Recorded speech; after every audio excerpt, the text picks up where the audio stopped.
ਨਾਨਕ ਹਰ ਗੁਣ ਗਾਉ।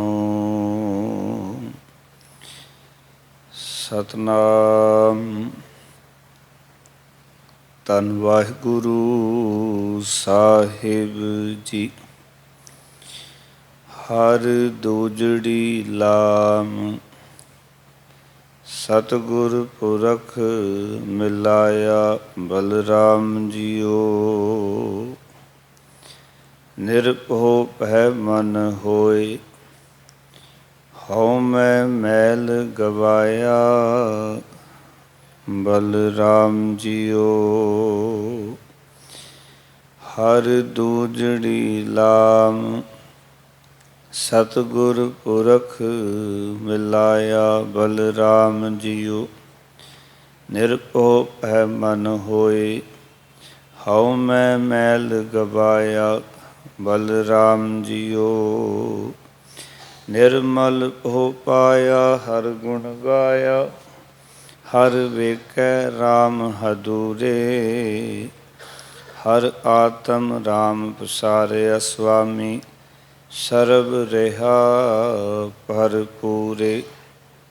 ਅੰਤਰ ਬਾਹਰ ਹਰ ਪ੍ਰਭ ਏਕੋ ਮਿਲ ਹਰ ਜਨ ਮੰਗਲ ਗਾਏ।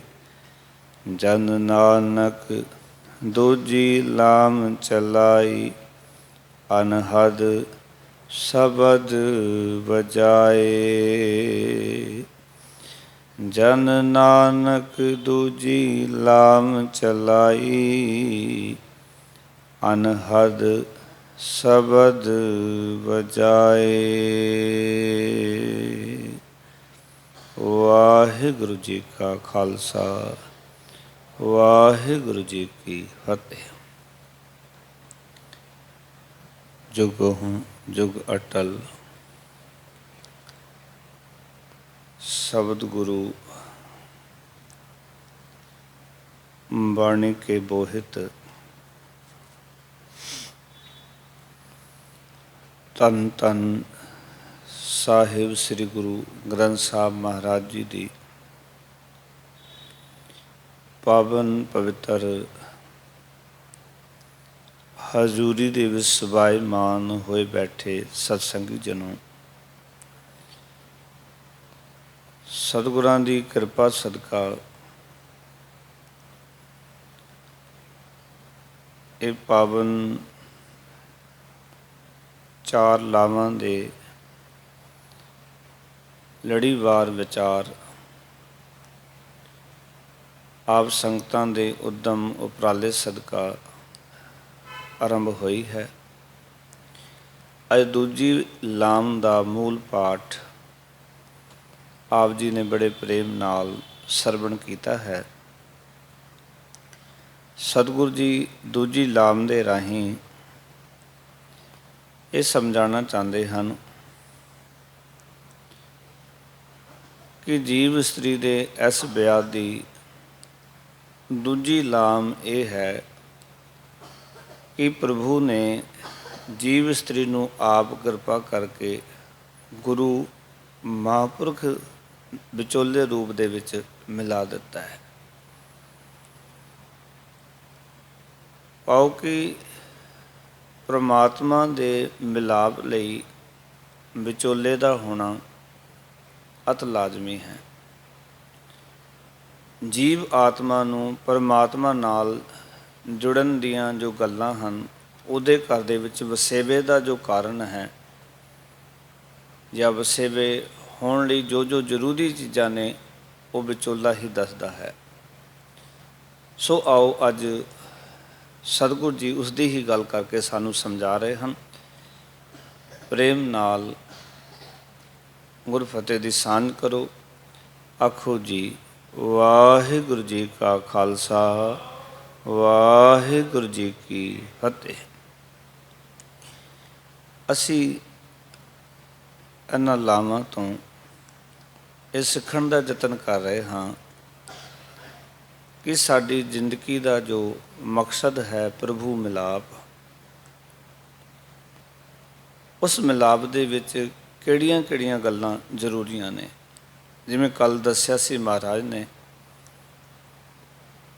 ਕਿ ਆਪਣੇ ਜੀਵਨ ਦੇ ਅੰਦਰ ਨਾਮ ਦੇ ਆਹਰ ਵਿੱਚ ਰੁੱਝਣ ਦਾ ਜਿਹੜਾ ਕੰਮ ਹੈ ਉਹ ਪੱਕਾ ਕਰਨਾ ਹੈ, ਦ੍ਰਿੜ ਕਰਨਾ ਹੈ, ਨਿਸ਼ਚਾ ਕਰ ਲੈਣਾ ਕਿ ਨਾਮ ਤੋਂ ਬਿਨਾਂ ਪਰਮਾਤਮਾ ਦੇ ਪ੍ਰਾਪਤੀ ਨਹੀਂ ਹੋ ਸਕਦੀ। ਪਾਓ ਕਿ ਇਸ ਕਾਰਜ ਦੀ ਆਰੰਭਤਾ ਦਾ ਜਿਹੜਾ ਮੁੱਢ ਹੈ ਉਹ ਨਾਮ ਸਿਮਰਨ ਤੋਂ ਹੀ ਬਚ ਸਕਦਾ ਹੈ।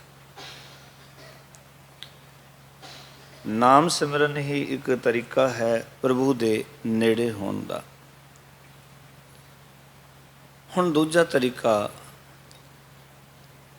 ਸਤਿਗੁਰ ਕਹਿਣ ਲੱਗੇ ਹਰ ਦੂਜੜੀ ਲਾਮ ਸਤਿਗੁਰ ਪੁਰਖ ਮਿਲਾਇਆ ਬਲਰਾਮ ਜੀਓ। ਬਲ ਦਾ ਕੱਲ੍ਹ ਵੀ ਅਰਥ ਦੱਸਿਆ ਸੀ, ਕੁਰਬਾਨ ਜਾਣਾ। ਰਾਮ ਦਾ ਅਰਥ ਹੈ ਹੇ ਸੋਹਣੇ ਰਾਮ ਜੀ, ਹੇ ਰਮੇ ਹੋਏ ਪਰਮਾਤਮਾ ਜੀ, ਮੈਂ ਤੇਤੋਂ ਕੁਰਬਾਨ ਹਾਂ, ਸਦਕੇ ਹਾਂ। ਪ੍ਰਭੂ ਪਤੀ ਨਾਲ ਜੀਵ ਇਸਤਰੀ ਦੇ ਵਿਆਹ ਦੀ ਦੂਜੀ ਸੋਹਣੀ ਲਾਮ, ਹਰ ਦੂਜੜੀ ਲਾਮ। ਪਾਓ ਕਿ ਜੀਵ ਇਸਤਰੀ ਦੀ ਪ੍ਰਭੂ ਪਤੀ ਦੇ ਨਾਲ ਵਿਆਹ ਦੀ ਦੂਜੀ ਲਾਮ ਕੀ ਹੈ? ਸਤਿਗੁਰ ਪੁਰਖ ਮਿਲਾਇਆ। ਇਹ ਪ੍ਰਭੂ ਪਰਮਾਤਮਾ ਨੇ ਜੀਵ ਇਸਤਰੀ ਨੂੰ ਕਹਿੰਦੇ ਸਤਿਗੁਰ ਪੁਰਖ ਦੇ ਨਾਲ ਮੇਲ ਦਿੱਤਾ।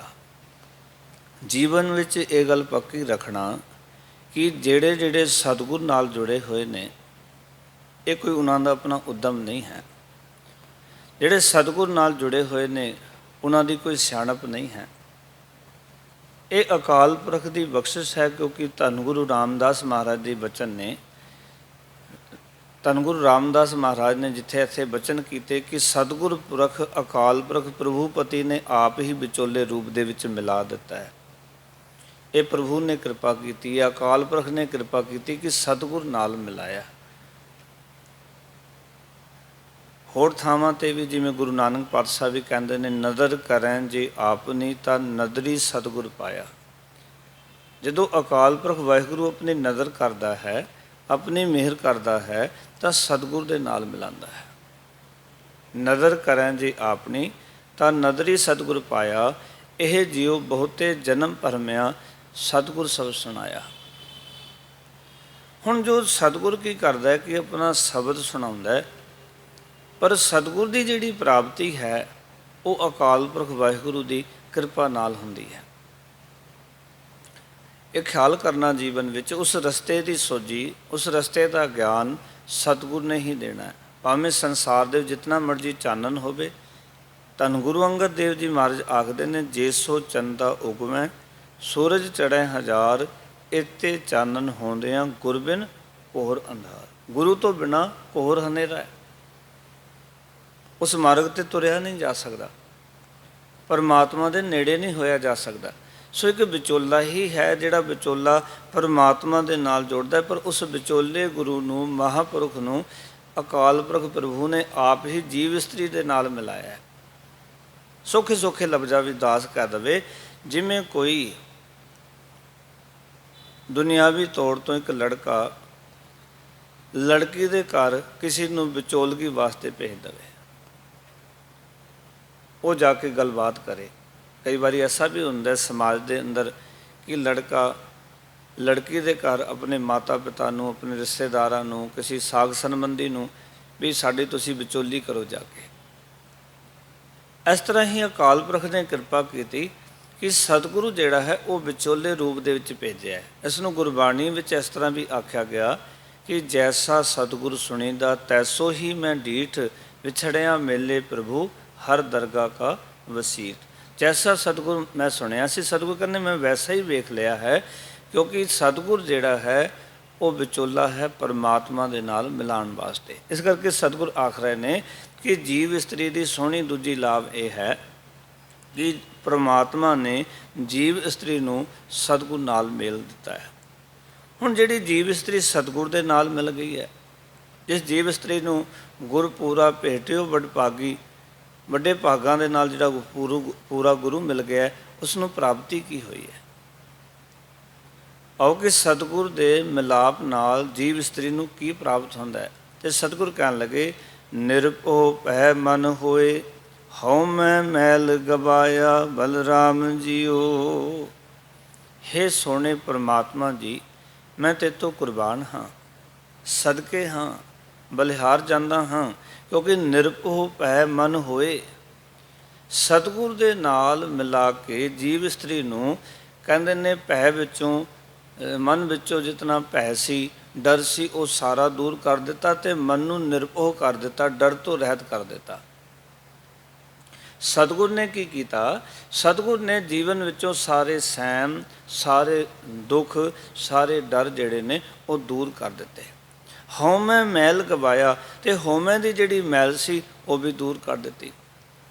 ਅਸਲ ਵਿੱਚ ਪ੍ਰਭੂ ਪਰਮਾਤਮਾ ਦੇ ਨਾਲ ਮਿਲਣ ਦੇ ਵਿੱਚ ਇੱਕੋ ਹੀ ਔਂਕੜ ਹੈ, ਪਰੇਸ਼ਾਨੀ ਹੈ, ਉਹ ਹੈ ਜੀਵਨ ਦੇ ਅੰਦਰ ਹਉਮੈ ਦੀ ਮੈਲ, ਹੰਕਾਰ ਦੀ ਮੈਲ। ਸਤਿਗੁਰ ਤਾਂ ਹੀ ਕਹਿੰਦੇ ਨੇ, ਧਨ ਪਿਰਕਾ ਇੱਕ ਹੀ ਸੰਗ ਵਾਸਾ, ਵਿੱਚ ਹਉਮੈ ਭੀਤ ਕਰਾਰੀ। ਜੀਵ ਇਸਤਰੀ ਦਾ, ਪਤੀ ਪਰਮਾਤਮਾ ਦਾ ਇੱਕੋ ਹੀ ਸੇਜਾ ਤੇ ਦੋਵਾਂ ਦਾ ਨਿਵਾਸ ਹੈ, ਪਰ ਸਤਿਗੁਰ ਆਖਦੇ ਨੇ ਹਉਮੈ ਦੀ ਜਿਹੜੀ ਕੰਧ ਲੱਗੀ ਹੋਈ ਹੈ, ਹਉਮੈ ਕਰਕੇ ਪਤੀ ਪਰਮਾਤਮਾ ਔਰ ਜੀਵ ਆਤਮਾ ਆਪਸ ਦੇ ਵਿੱਚ ਮਿਲ ਨਹੀਂ ਪਾਉਂਦੇ, ਕਿਉਂਕਿ ਇਹ ਮੈਲ ਹਉਮੈ ਦੀ ਜਿਹੜੀ ਹੈ ਇਹ ਕਦੀ ਮਿਲਾਪ ਨਹੀਂ ਹੋਣ ਦਿੰਦੀ, ਇਹ ਰੁਕਾਵਟ ਬਣੀ ਹੋਈ ਹੈ। ਧਨ ਪਿਰਕਾ ਇੱਕ ਹੀ ਸੰਗ ਵਾਸਾ, ਵਿੱਚ ਹਉਮੈ ਭੀਤ ਕਰਾਰੀ। ਅਤੇ ਸਤਿਗੁਰ ਕਹਿੰਦੇ ਇਸ ਮੈਲ ਨੂੰ ਕੋਈ ਦੂਰ ਕਰ ਸਕਦਾ?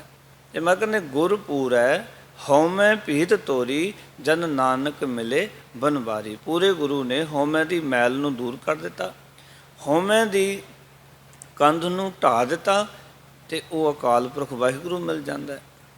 ਇਸ ਕਰਕੇ ਜੀਵ ਇਸਤਰੀ ਦੇ ਵਿਆਹ ਦੀ ਦੂਜੀ ਸੋਹਣੀ ਲਾਭ ਇਹੀ ਹੈ ਕਿ ਉਸਨੂੰ ਸਤਿਗੁਰ ਦੀ ਪ੍ਰਾਪਤੀ ਹੋ ਗਈ। ਅਤੇ ਸਤਿਗੁਰ ਨੇ ਕੀ ਕੀਤਾ ਕਿ ਉਸਦੇ ਮਨ ਵਿੱਚ ਜੋ ਸਹਿਮ ਸੀ, ਡਰ ਸੀ, ਉਸਨੂੰ ਦੂਰ ਕਰਕੇ ਇੱਕ ਤਾਂ ਉਸ ਜੀਵ ਆਤਮਾ ਨੂੰ, ਜੀਵ ਇਸਤਰੀ ਨੂੰ ਨਿਰਭਉ ਕਰ ਦਿੱਤਾ, ਭਾਵ ਕਿ ਡਰ ਤੋਂ ਰਹਿਤ ਕਰ ਦਿੱਤਾ।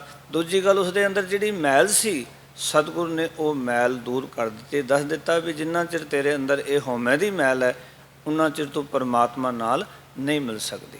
ਇਸ ਨੂੰ ਇਸ ਤਰ੍ਹਾਂ ਵੀ ਕਹਿ ਸਕਦੇ ਹਾਂ ਬਾਣੀ ਦੇ ਰਾਹੀਂ, ਜਬ ਹਮ ਹੋਤੇ ਤਬ ਤੂੰ ਨਾਹੀਂ, ਅਬ ਤੂੰ ਹੀ ਮੈਂ ਨਾਹੀਂ। ਜਦੋਂ ਤੱਕ ਜੀਵਨ ਦੇ ਵਿੱਚ ਮੈਂ ਹੈ, ਉਹਨਾਂ ਚਿਰ ਪਰਮੇਸ਼ਰ ਦੇ ਨਾਲ ਸਾਂਝ ਨਹੀਂ ਬਣਦੀ ਪਿਆਰਿਓ। ਔਰ ਜਿਸ ਨਾਲ ਜੀਵਨ ਵਿੱਚੋਂ ਮੈਂ ਪਿੱਛੋਂ ਨਿਕਲ ਜਾਂਦੀ ਹੈ, ਮੈਂ ਦੀ ਮੈਲ ਮੁੱਕ ਜਾਂਦੀ ਹੈ, ਉਸ ਦੇ ਨਾਲ ਪਰਮਾਤਮਾ ਹੀ ਪਰਮਾਤਮਾ ਹੈ। ਫਿਰ ਜੀਵ ਆਤਮਾ ਅਤੇ ਪਰਮਾਤਮਾ ਵਿੱਚ ਕੋਈ ਰੁਕਾਵਟ ਨਹੀਂ। ਸਤਿਗੁਰ ਕਰਦਾ ਹੀ ਇਹ ਹੈ, ਇੱਕ ਤਾਂ ਜੀਵਨ ਵਿੱਚੋਂ ਡਰ ਜਿਹੜਾ ਉਹ ਦੂਰ ਕਰਦਾ ਹੈ। ਸਤਿਗੁਰ ਜਿਹੜਾ ਹੈ ਉਹ ਜੀਵਨ ਵਿੱਚੋਂ ਸਾਰੇ ਸਹਿਮ ਮੁਕਾ ਦਿੰਦਾ ਹੈ।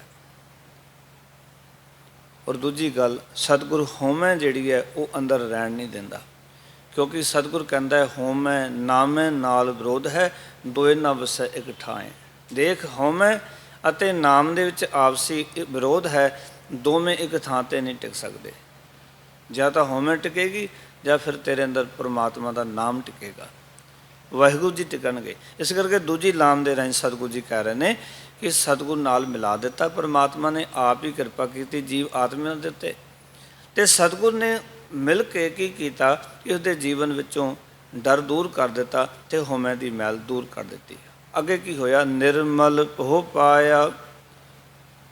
ਅੰਦਰ ਪਹਿਲਾਂ ਡਰ ਸੀ, ਹੁਣ ਵੀ ਡਰ ਪਾ ਦਿੱਤਾ ਸਤਿਗੁਰ ਨੇ, ਪਰ ਹੁਣ ਜਿਹੜਾ ਡਰ ਹੈ ਉਹ ਨਿਰਮਲ ਭਉ ਹੈ। ਨਿਰਮਲ ਭਉ ਦਾ ਅਰਥ ਹੁੰਦਾ ਹੈ ਵੀ ਉਹ ਡਰ ਜਿਸ ਦੇ ਅੰਦਰ ਅਦਬ ਹੈ, ਪਵਿੱਤਰ ਅਦਬ, ਪਵਿੱਤਰ ਡਰ, ਅਦਬ ਸਤਿਕਾਰ।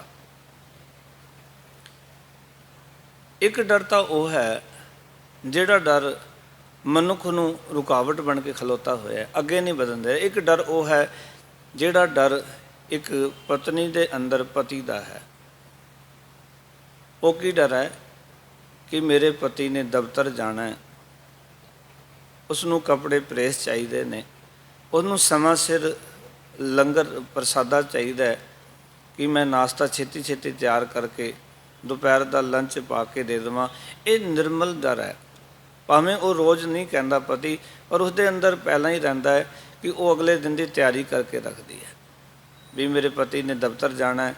ਉਹ ਕੱਪੜੇ ਤਿਆਰ ਕਰਕੇ ਰੱਖਦੀ ਹੈ, ਪ੍ਰਸਾਦਾ ਪਾਣੀ ਤਿਆਰ ਕਰਦੀ ਹੈ। ਇਸ ਨੂੰ ਕਹਿੰਦੇ ਨਿਰਮਲ ਭਉ। ਅਦਬ ਸਤਕਾਰ। ਹੁਣ ਗੁਰੂ ਨੇ ਕੀ ਕੀਤਾ ਕਿ ਜੀਵ ਆਤਮਾ ਦੇ ਅੰਦਰ ਪਤੀ ਪਰਮਾਤਮਾ ਦੇ ਪ੍ਰਤੀ ਅਦਬ ਸਤਕਾਰ ਪਾ ਦਿੱਤਾ, ਪਰਮਾਤਮਾ ਦਾ ਡਰ ਪਾ ਦਿੱਤਾ ਕਿ ਦੇਖ ਰੱਬ ਹਰ ਵੇਲੇ ਤੇਰੇ ਨਾਲ ਹੈ ਅਤੇ ਰੱਬ ਤੇਰੇ ਸਾਰੇ ਕਰਮਾਂ ਨੂੰ ਨੋਟ ਕਰ ਰਿਹਾ, ਦੇਖ ਰਿਹਾ।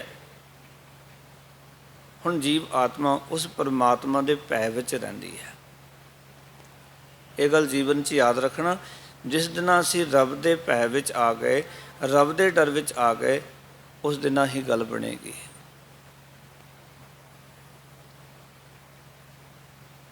ਅਸਲ ਵਿੱਚ ਇਹ ਡਰ ਪਤਾ ਕਿਵੇਂ ਆਵੇਗਾ? ਸੰਸਾਰ ਦਾ ਡਰ ਜਾਵੇਗਾ ਇੱਕ ਤਰੀਕਾ ਹੈ, ਮਰਕਨ ਜਿਨ ਨਿਰਭਉ ਜਿਨ ਹਰ ਨਿਰਭਉ ਧਿਆਇਆ ਜੀ ਤਿਨਕਾ ਭਉ ਸਭ ਗਵਾਸੀ।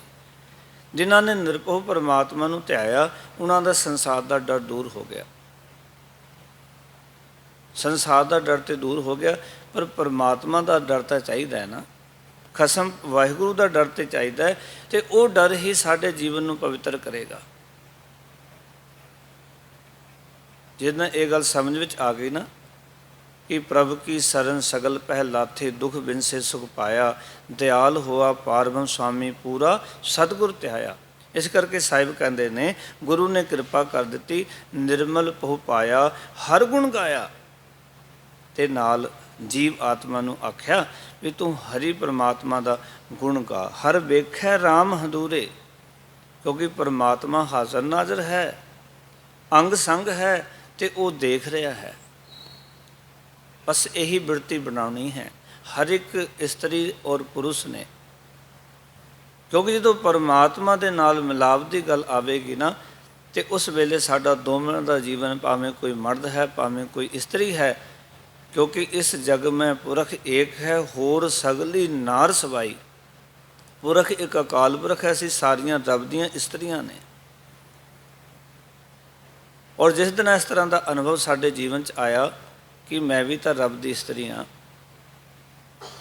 ਕਿ ਮੈਂ ਰੱਬ ਦਾ ਸਤਿਕਾਰ ਕਰਦੀ ਹਾਂ, ਕਿ ਮੈਂ ਰੱਬ ਨੂੰ ਪਿਆਰ ਕਰਦਾ ਹਾਂ, ਕਿ ਰੱਬ ਦੇ ਮੁਤਾਬਿਕ ਮੈਂ ਤੁਰਦਾ ਹਾਂ, ਕਿ ਰੱਬ ਦੇ ਹੁਕਮ ਦੀ ਮੈਂ ਅਦੁੱਲੀ ਤੇ ਨਹੀਂ ਕਰ ਰਿਹਾ। ਅਸਲ ਵਿੱਚ ਜਿਸ ਦਿਨ ਅਸੀਂ ਹਾਜ਼ਰ ਨਾਜ਼ਰ ਸਮਝ ਲਵਾਂਗੇ, ਉਸ ਦਿਨ ਖੇਡ ਬਣੇਗੀ। ਜਿਸ ਦਿਨ ਇਹ ਗੱਲ ਜੀਵਨ 'ਚ ਆ ਗਈ ਕਿ ਜਹ ਜਹ ਪੇਖੋਂ ਤਹ ਹਜੂਰ, ਦੂਰ ਕਤੋ ਨਾ ਜਾਈ ਰੱਬ ਰਿਹਾ ਸਰਬਤਰ ਮੈਂ ਮਨ ਸਦਾ ਧਿਆਈ। ਹੁਣ ਇਹ ਸਾਡੇ ਵਾਸਤੇ ਬੜਾ ਔਖਾ ਹੋਇਆ, ਕਿਉਂਕਿ ਸਾਡੇ ਅੰਦਰ ਜਿੰਨਾ ਚਿਰ ਇਹ ਗੱਲ ਨਹੀਂ ਕਿ ਪਰਮਾਤਮਾ ਹਾਜ਼ਰ ਨਾਜ਼ਰ ਹੈ, ਪਰਮਾਤਮਾ ਸਾਡੀ ਸਾਰੀਆਂ ਗਲਤੀਆਂ ਨੂੰ ਨੋਟ ਕਰ ਰਿਹਾ। ਅਸੀਂ ਇੱਕ ਪਾਸੇ ਕਹਿੰਦੇ ਤਾਂ ਹਾਂ ਕਿ ਮਿੱਠ ਬੋਲੜਾ ਜੀ ਹਰ ਸੱਜਣ ਸੁਆਮੀ ਮੋਰਾ, ਹੋ ਸੰਭਲ ਥੱਕੀ ਜੀ ਉਹ ਕਦੇ ਨਾ ਬੋਲੇ ਕੂੜਾ। ਕਿਤੇ ਹਿਸਾਬ ਲਾਓ ਜੀਵਨ ਵਿੱਚ ਕਿ ਅਸੀਂ ਐਸਾ ਤਾਂ ਨਹੀਂ ਕਿ ਖਸਮ ਦੀ ਥਾਂ 'ਤੇ ਦੁਨਿਆਵੀ ਤੌਰ 'ਤੇ ਵੀ ਦੇਖੀਏ ਤਾਂ ਉਹ ਮਿੱਠ ਬੋਲੜਾ ਚਾਹੀਦਾ। ਅਤੇ ਹਰ ਵੇਲੇ ਹੀ ਜੇ ਪਤੀ ਅਖਵਾਉਂਦਾ ਹੈ ਔਰ ਹਰ ਵੇਲੇ ਚਿੰਤਾ ਦੇਈ ਜਾਂਦਾ ਹੈ, ਹਰ ਵੇਲੇ ਦੁਖੀ ਕਰੀ ਜਾਂਦਾ ਹੈ, ਹਰ ਵੇਲੇ ਟੋਰਚਰ ਕਰੀ ਜਾਂਦਾ ਹੈ, ਉਹ ਪਤੀ ਅਖਵਾਉਣ ਦਾ ਹੱਕਦਾਰ ਨਹੀਂ। ਪਰਮਾਤਮਾ ਦੀ ਨਜ਼ਰ ਵਿੱਚ ਉਹ ਜ਼ੀਰੋ ਹੈ। ਕਿਉਂ? ਕਿਉਂਕਿ ਜਿਹੜਾ ਤੇਰਾ ਰੱਬ ਹੈ, ਤੇਰਾ ਪਤੀ ਪਰਮਾਤਮਾ ਹੈ, ਦੇਖ ਉਹ ਮਿੱਠ ਬੋਲੜਾ ਹੈ, ਉਹਦੇ ਵਿੱਚੋਂ ਹੀ ਕੁਝ ਸਿੱਖ ਲੈ। ਜਦੋਂ ਹਾਜ਼ਰ ਨਾਜ਼ਰ ਜਾਣ ਲਵਾਂਗੇ, ਫਿਰ ਇਹ ਮਿੱਠ ਬੋਲਣ ਵਾਲਾ ਗੁਣ ਸਾਡੇ ਜੀਵਨ 'ਚ ਆਏਗਾ। ਫਿਰ ਸਾਡੇ ਜੀਵਨ ਵਿੱਚ ਬੁਰਾਈਆਂ ਖਤਮ ਹੋਣਗੀਆਂ। ਸਾਡੇ ਜੀਵਨ ਵਿੱਚ ਅਸੀਂ ਸੋਚੀਏ ਕਿਤੇ, ਜੇ ਅਸੀਂ ਪਰਮਾਤਮਾ ਦੀਆਂ ਇਸਤਰੀਆਂ ਨੇ, ਜਿਵੇਂ ਇੱਕ ਦੁਨਿਆਵੀ ਤੌਰ 'ਤੇ ਇੱਕ ਪਤੀ ਆਪਣੀ ਪਤਨੀ ਨੂੰ ਸਭ ਕੁਝ ਬੋਲ ਲੈਂਦਾ ਹੈ, ਕਿ ਜੇ ਰੱਬ ਸਾਡੇ ਨਾਲ ਇੱਦਾਂ ਕਰੇ ਸਾਡੀ ਹਾਲਤ ਕੀ ਹੋਏਗੀ? ਸਾਡੇ ਨਾਲ ਤਾਂ ਇਤਨਾ ਵਧੀਆ ਵਿਵਹਾਰ ਕਰ ਰਿਹਾ ਪਰਮਾਤਮਾ, ਦੋਖਨ ਦੇਖਤ ਹੈ ਪਰ ਦੇਤ ਨਾ ਹਾਰੈ। ਸਾਡੀਆਂ ਗਲਤੀਆਂ ਦੇਖ ਰਿਹਾ ਤਾਂ ਵੀ ਸਾਨੂੰ ਦੇਈ ਜਾ ਰਿਹਾ। ਦੁਨਿਆਵੀ ਤੌਰ ਤੋਂ ਵੇਖੀਏ ਕਿ ਇੱਕ ਪਤੀ ਪਤਨੀ ਦੀ ਗਲਤੀ ਦੇਖਦਾ ਕਿ ਉਸ ਨੂੰ ਬਖਸ਼ ਦਿੰਦਾ। ਸਾਡੇ ਵਿਵਹਾਰ ਵਿੱਚ ਕਿਤਨਾ ਫਰਕ ਹੈ ਅਤੇ ਪਰਮਾਤਮਾ ਦੇ ਵਿਵਹਾਰ ਵਿੱਚ ਕਿਤਨਾ ਫਰਕ ਹੈ। ਅਸੀਂ ਆਪਣੇ ਆਪ ਨੂੰ ਘਰ ਦਾ ਮਾਲਕ ਸਮਝਦੇ ਹਾਂ, ਸਾਡੀ ਬਿਰਤੀ ਹੋਰ ਪਾਸੇ ਖਿੰਡੀ ਪੁੰਡੀ ਰਹਿੰਦੀ ਹੈ, ਅਸੀਂ ਥਾਂ ਥਾਂ 'ਤੇ ਦੌੜਦੇ ਹਾਂ। ਸੋ ਅਸੀਂ ਪਰਮਾਤਮਾ ਦੀਆਂ ਜੀਵ ਇਸਤਰੀਆਂ ਬਣ ਕੇ ਪਿਆਰ ਵਾਲੂ ਆਪਣੇ ਜੀਵਨ ਨੂੰ ਉਸ ਪਾਸੇ ਲਾਣਾ, ਜਿਹੜੀ ਗੱਲ ਗੁਰੂ ਸਾਹਿਬ ਕਹਿੰਦੇ ਉਹ ਪਰਮਾਤਮਾ ਤੇਰੇ ਹਾਜ਼ਰ ਨਾਜ਼ਰ ਹੈ, ਤੈਨੂੰ ਦੇਖ ਰਿਹਾ, ਤੂੰ ਪਰਮਾਤਮਾ ਦੇ ਗੁਣ ਗਾ। ਫਿਰ ਗੁਰੂ ਕੀ ਕਹਿੰਦਾ ਹੈ? ਹਰ ਆਤਮ ਰਾਮ ਪਸਾਰਿਆ ਸੁਆਮੀ ਸਰਬ ਰਿਹਾ ਭਰਪੂਰੇ। ਪਰ ਉਹ ਆਪਣੇ ਆਪ ਦਾ ਪਸਾਰਾ ਆਪ ਪਸਾਰ ਰਿਹਾ।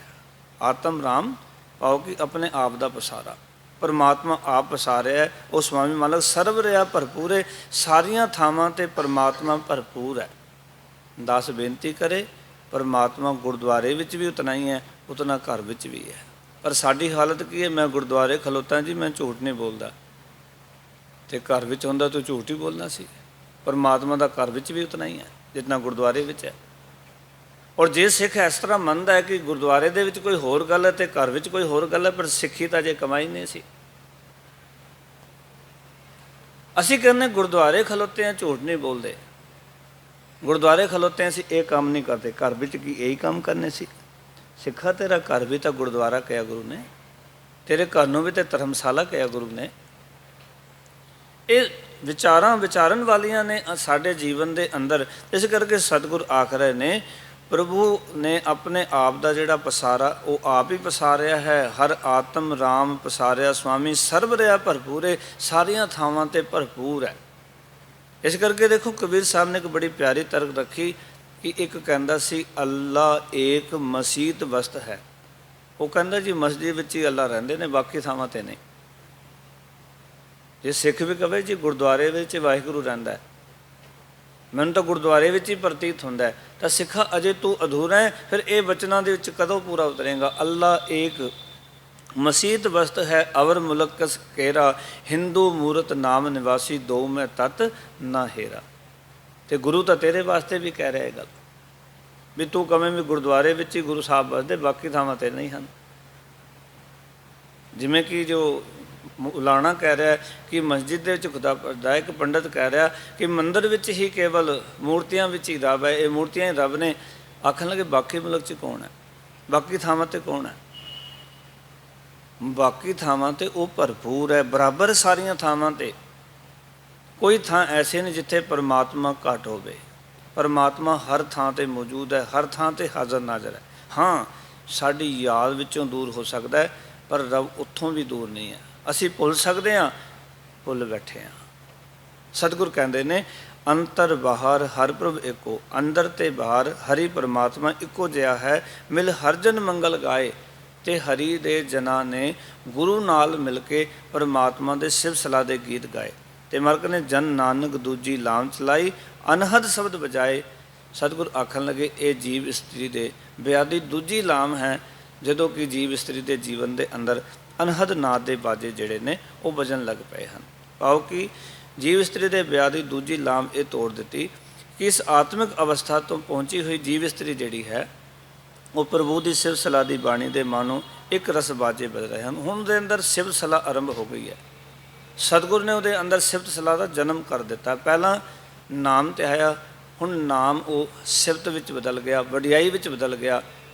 ਉਸ ਨਾਮ ਨੂੰ ਪਹਿਲਾਂ ਸੁਣਿਆ, ਨਾਮ ਨੂੰ ਸਮਝਿਆ, ਹੁਣ ਦੂਜੀ ਪੜਾਅ 'ਤੇ ਪਹੁੰਚ ਕੇ ਉਸ ਨਾਮ ਦੀ ਵਡਿਆਈ ਕਰਨ ਲੱਗ ਪਈ ਜੀਵ ਆਤਮਾ ਵੀ ਤੇਰੇ ਨਾਮ 'ਚ ਇਹ ਖੂਬੀ ਹੈ, ਤੇਰੇ ਨਾਮ 'ਚ ਇਹ ਖੂਬੀ ਹੈ, ਤੇਰੇ ਨਾਮ 'ਚ ਇਹ ਵਡਿਆਈ ਹੈ। ਸੋ ਗੁਰੂ ਸਾਹਿਬ ਜੀ ਨੇ ਇੱਥੇ ਦੂਜੇ ਲਾਮ ਦੇ ਰਾਹੀਂ ਸਾਨੂੰ ਇਹ ਗੱਲ ਸਮਝਾ ਦਿੱਤੀ ਹੈ ਕਿ ਗੁਰੂ ਦੀ ਸ਼ਰਨ ਪੈ ਕੇ ਹਉਮੈ ਦੂਰ ਕਰਕੇ ਪ੍ਰਭੂ ਦੀ ਸਿਵ ਸਲਾਹ ਦੇ ਗੀਤ ਗਾਣੇ, ਸਰਬ ਵਿਆਪਕ ਪਰਮਾਤਮਾ ਨੂੰ ਵੇਖਣਾ, ਪ੍ਰਭੂ ਦੇ ਨਾਲ ਵਿਆਹ ਦੀ ਇਹ ਦੂਜੀ ਲਾਮ ਹੈ। ਇਹ ਦੋ ਚੀਜ਼ਾਂ ਯਾਦ ਰੱਖਣਾ, ਇੱਕ ਹਉਮੈ ਦੂਰ ਕਰਕੇ ਪ੍ਰਭੂ ਦੀ ਸਿਵ ਸਲਾਹ ਦੇ ਗੀਤ ਗਾਣੇ ਔਰ ਸਰਬ ਵਿਆਪਕ ਪਰਮਾਤਮਾ ਨੂੰ ਸਾਰੀਆਂ ਥਾਵਾਂ 'ਤੇ ਵੇਖਣਾ। ਇਹ ਸਾਡੇ ਪਰਮਾਤਮਾ ਨਾਲ ਵਿਆਹ ਦੀ ਦੂਜੀ ਲਾਮ ਹੈ ਕਿ ਇਸ ਤਰ੍ਹਾਂ ਸਾਡਾ ਜੀਵਨ ਕਿਤੇ ਪਹੁੰਚਿਆ। ਜੇ ਕਿਤੇ ਸਾਡੇ ਜੀਵਨ ਵਿੱਚ ਹਾਂ ਕੋਈ ਤਬਦੀਲੀ ਆਈ ਔਰ ਇਸ ਤਰ੍ਹਾਂ ਅਸੀਂ ਸਮਝਿਆ, ਸਮਝ ਲਓ ਕਿ ਸਾਡੀ ਦੂਜੀ ਲਾਮ ਹੋ ਗਈ ਹੈ। ਪਰ ਜੇ ਇਸ ਤਰ੍ਹਾਂ ਨਹੀਂ ਹੋ ਰਿਹਾ, ਭਾਵ ਕਿ ਜੀਵਨ ਵਿੱਚੋਂ ਹਉਮੈ ਦੂਰ ਨਹੀਂ ਕੀਤੀ, ਪਰਮਾਤਮਾ ਦੇ ਸਿਵ ਸਲਾਹ ਦੇ ਗੀਤ ਨਹੀਂ ਗਾਏ, ਅਤੇ ਉਹਨੂੰ ਸਰਬ ਥਾਂ 'ਤੇ ਵਿਆਪਕ ਨਾ ਜਾਣਿਆ, ਨਾ ਵੇਖਿਆ, ਸਮਝ ਲਓ ਅਜੇ ਅਸੀਂ ਦੂਜੇ ਪੜਾਅ 'ਤੇ ਨਹੀਂ ਪਹੁੰਚੇ।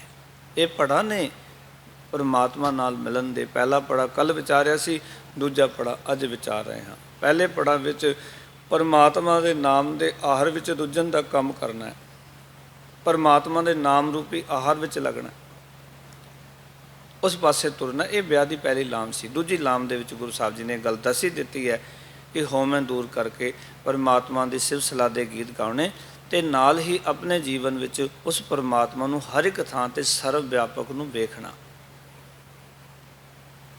ਹੁਣ ਤੁਸੀਂ ਆਖੋਗੇ ਰੱਬ ਨੂੰ ਕਿਵੇਂ ਦੇਖੀਏ? ਭਾਈ ਗੁਰਦਾਸ ਜੀ ਕਹਿੰਦੇ ਰੱਬ ਨੂੰ ਦੇਖਿਆ ਜਾ ਸਕਦਾ, ਪਰ ਕੀ ਕਰੀਏ? ਦੇਖ ਵੇਖੋ ਦ੍ਰਿਸ਼ਟ ਨਾ ਦਰਸ ਦਿਖਾਏ ਵੇਖੋ। ਸਾਡੇ ਕੋਲ ਦੇਖਣ ਵਾਲੀ ਉਹ ਦ੍ਰਿਸ਼ਟੀ ਨਹੀਂ ਹੈ, ਨਾ ਦਿਖਾਉਣ ਵਾਸਤੇ ਸਾਡੇ ਕੋਲ ਉਹ ਤਰੀਕਾ ਹੈ। ਦੇਖ ਵੇਖੋ ਦ੍ਰਿਸ਼ਟ ਨਾ ਦਰਸ ਦਿਖਾਏ ਵੇਖੋ, ਕੈਸੇ ਪ੍ਰੈ ਗੁਣ ਦੇਖੀਏ ਦਿਖਾਈਏ। ਕਿਸ ਤਰ੍ਹਾਂ ਪਰਮਾਤਮਾ ਦੇ ਗੁਣਾਂ ਨੂੰ ਦੇਖੀਏ, ਕਿਸ ਤਰ੍ਹਾਂ ਪਰਮਾਤਮਾ ਨੂੰ ਦਿਖਾਈਏ, ਕਿਉਂਕਿ ਸਾਡੇ ਕੋਲ ਉਹ ਦ੍ਰਿਸ਼ਟੀ ਨਹੀਂ ਹੈ। ਅਤੇ ਉਹ ਦ੍ਰਿਸ਼ਟੀ ਬਾਣੀ ਪੜ੍ਹ ਕੇ ਆਉਣੀ ਹੈ, ਉਹ ਵਿਚਾਰਧਾਰਾ ਬਾਣੀ ਨਾਲ ਜੁੜ ਕੇ ਆਉਣੀ ਹੈ। ਇਸ ਕਰਕੇ ਗੁਰੂ ਸਾਹਿਬ ਜੀ ਨੇ ਇਹ ਸਿਧਾਂਤਕ ਪੱਖ ਸਾਡੇ ਨਾਲ ਅੱਜ ਸਾਂਝਾ ਕੀਤਾ ਕਿ ਪਰਮਾਤਮਾ ਕਿਰਪਾ ਕਰਦਾ ਹੈ, ਸਤਿਗੁਰ ਪੁਰਖ ਦੇ ਨਾਲ ਮਿਲਾ ਦਿੰਦਾ ਹੈ। ਸਤਿਗੁਰ ਪੁਰਖ ਜਿਹੜਾ ਹੈ ਸਾਡੇ ਜੀਵਨ ਵਿੱਚੋਂ ਦੁਨਿਆਵੀ ਡਰ ਖਤਮ ਕਰ ਦਿੰਦਾ ਹੈ, ਔਰ ਜੋ ਸਾਨੂੰ ਨਿਰਭਉ ਕਰ ਦਿੰਦਾ ਹੈ, ਹਉਮੈ ਦੀ ਮੈਲ ਦੂਰ ਕਰ ਦਿੰਦਾ ਹੈ। ਸਤਿਗੁਰ ਤਾਂ ਯਤਨ ਕਰ ਰਿਹਾ ਰੋਜ਼ ਕਿ ਮੇਰੇ ਸਿੱਖ ਦੀ ਹਉਮੈ ਮੁੱਕ ਜਾਏ। ਰੋਜ਼ ਦੱਸ ਰਿਹਾ ਤਰੀਕਾ, ਨਾਨਕ ਹੁਕਮੈ ਜੇ ਬੁਝੈ ਤਾਂ ਹਉਮੈ ਕਹਿ ਨਾ ਕੋਏ। ਹਰ ਰੋਜ਼ ਜਪਜੀ ਸਾਹਿਬ ਸਿੱਖ ਪੜ੍ਹਦਾ, ਗੁਰੂ ਰੋਜ਼ ਹੀ ਕਹਿੰਦਾ, ਭਾਈ ਜੇ ਤੂੰ ਗੁਰੂ ਦੇ ਹੁਕਮ ਨੂੰ ਬੁੱਝ ਲਵੇਂ ਨਾ ਤਾਂ ਤੂੰ ਹਉਮੈ ਦੀ ਗੱਲਾਂ ਨਹੀਂ ਕਰੇਂਗਾ ਕਦੇ। ਜਿਸ ਨਾਲ ਤੈਨੂੰ ਇਹ ਗੱਲ ਸਮਝ ਆ ਗਈ ਇਹ ਸਾਰਾ ਪਸਾਰਾ ਪਰਮਾਤਮਾ ਦਾ ਹੈ, ਸਾਰੀਆਂ ਦਾਤਾਂ ਪਰਮਾਤਮਾ ਦੀਆਂ, ਇਹ ਜੀਵਨ ਵੀ ਰੱਬ ਦਾ ਦਿੱਤਾ ਹੋਇਆ ਹੈ, ਫਿਰ ਦੱਸ ਕਿਸ ਚੀਜ਼ ਦੀ ਹਉਮੈ ਕਰੇਂਗਾ? ਬੰਦੇ ਨੂੰ ਆਪਣੇ ਸਰੀਰ ਦੀ ਹਉਮੈ, ਆਪਣੇ ਗਿਆਨ ਦੀ ਹਉਮੈ, ਆਪਣੇ ਤਨ ਦੀ ਹਉਮੈ ਹੀ ਤਾਂ ਹੈ। ਜਿਹਦੇ ਨਾਲ ਇਹ ਸਰੀਰ ਸਮਝ ਆ ਗਿਆ ਮੇਰਾ ਨਹੀਂ ਪਰਮਾਤਮਾ ਦਾ ਦਿੱਤਾ ਹੈ, ਇਹ ਤਨ ਮੇਰਾ ਨਹੀਂ ਪਰਮਾਤਮਾ ਦਾ ਦਿੱਤਾ, ਇਹ ਪਰਿਵਾਰ ਮੇਰਾ ਨਹੀਂ ਪਰਮਾਤਮਾ ਦਾ ਦਿੱਤਾ, ਮੇਰੀ ਆਪਣੀ ਕੋਈ ਚੀਜ਼ ਨਹੀਂ। ਉਹਦੇ ਨਾਲ ਸਾਡੇ ਜੀਵਨ ਵਿੱਚੋਂ ਚਲਾਕੀਆਂ, ਚਤਰਾਈਆਂ, ਸਿਆਣਪਾਂ ਔਰ ਸਾਡਾ ਚੰਚਲ ਮਨ ਜਿਹੜਾ ਹੈ ਉਹ ਸਾਡੇ ਜੀਵਨ ਵਿੱਚੋਂ ਇੱਕ ਪਾਸੇ ਹੋ ਕੇ ਸਾਡੇ ਮਨ ਦੇ ਅੰਦਰ ਸਹਿਜ ਦੀ ਉਤਪੱਤੀ ਹੋਏਗੀ। ਸੋ ਇਹ ਗੁਰੂ ਸਾਹਿਬ ਜੀ ਨੇ ਸਾਨੂੰ ਤਰੀਕਾ ਦੱਸਿਆ ਕਿ ਤੂੰ ਜਿਵੇਂ ਜਿਵੇਂ ਸਿਵ ਸਲਾਹ ਦੀ ਬਾਣੀ ਦੇ ਨਾਲ ਜੁੜੇਂਗਾ, ਸਮਝ ਲਓ ਇਸ ਤਰ੍ਹਾਂ ਲੱਗੇ ਜਿਵੇਂ ਇੱਕ ਰਸ ਅਨਹਦ ਨਾਦ ਦੇ ਬਾਜੇ ਵੱਜ ਰਹੇ ਹਨ। ਅਨਹਦ ਨਾਦ ਪਾਓ ਕਿ ਸਿਵ ਸਲਾਹ ਦੇ ਬਾਜੇ ਇੱਕ ਰਸ ਤੇਰੇ ਅੰਦਰ ਵੱਜਣ ਲੱਗ ਪਏ ਨੇ। ਪਾਓ ਕਿ ਸਿਵ ਸਲਾਹ ਇੱਕ ਰਸ ਦਾ ਅਰਥ ਹੁੰਦਾ ਹੈ ਕਿ ਹੁਣ ਹਰ ਵੇਲੇ ਸਿਵ ਸਲਾਹ ਚੱਲਣ ਲੱਗ ਪਈ ਹੈ। ਪਾਓ ਕਿ ਸਿਵ ਸਲਾਹ ਕਰਦਿਆਂ ਤੋਂ ਇੱਕ ਰਸ ਹੋ ਗਏ। ਅਸੀਂ ਸਿਵ ਸਲਾਹ ਕਰਦੇ ਇੱਕ ਰਸ ਨਹੀਂ ਰਹਿੰਦੇ। ਸਾਡੇ ਸਿਵ ਸਲਾਹ ਦੇ ਵਿੱਚ ਕਦੀ ਉਤਰਾਓ ਹੈ, ਕਦੀ ਚੜਾਓ ਹੈ। ਕਬਹੂ ਜੀਏਗਾ ਊਪ ਚੜ੍ਹਤ ਹੈ, ਕਬਹੂ ਜਾਏ ਪਿਆਲੇ ਵਾਲੀ ਅਵਸਥਾ ਬਣੀ ਹੋਈ ਹੈ। ਆਓ ਕਿ ਸਾਡੇ ਜੀਵਨ ਵਿੱਚ ਸਿਵ ਸਲਾਹ ਇੱਕ ਰਸ ਹੋ ਜਾਏ, ਲਗਾਤਾਰ ਹੁਣ ਸਿਵ ਸਲਾਹ ਵਿੱਚ ਰੁੱਝ ਜਾਈਏ। ਇਹ ਦੂਜੀ ਵਿਆਹ ਦੀ ਸੋਹਣੀ ਲਾਮ ਹੈ। ਇਹ ਸਤਿਗੁਰੂ ਜੀ ਅੱਜ ਸਾਨੂੰ ਸਮਝਾ ਰਹੇ ਨੇ। ਗੁਰੂ ਮਹਾਰਾਜ ਕਿਰਪਾ ਕਰਨ ਕਿ ਸਤਿਗੁਰ ਦਾ ਉਪਦੇਸ਼ ਆਪਣੇ ਜੀਵਨ ਵਿੱਚ ਵਸਾ ਲਈਏ ਤਾਂ ਸਾਡਾ ਜੀਵਨ ਸਫਲ ਹੋਏਗਾ। ਫਿਰ ਕਹਿ ਸਕਾਂਗੇ ਕਿ ਇਹ ਲੋਕ ਸੁਖੀਏ ਪਰ ਲੋਕ ਸਵੇਲੇ ਨਾਨਕ ਹਰਿ ਭਉ ਆਪਣੇ। ਸਾਰਿਆਂ ਦਾ ਬਹੁਤ ਧੰਨਵਾਦ ਜੀ। ਆਇਆਂ ਨੂੰ ਗੁਰਫਤਿਹ ਦੀ ਸਾਂਝ ਕਰੋ। ਆਖੋ ਜੀ ਵਾਹਿਗੁਰੂ ਜੀ ਕਾ ਖਾਲਸਾ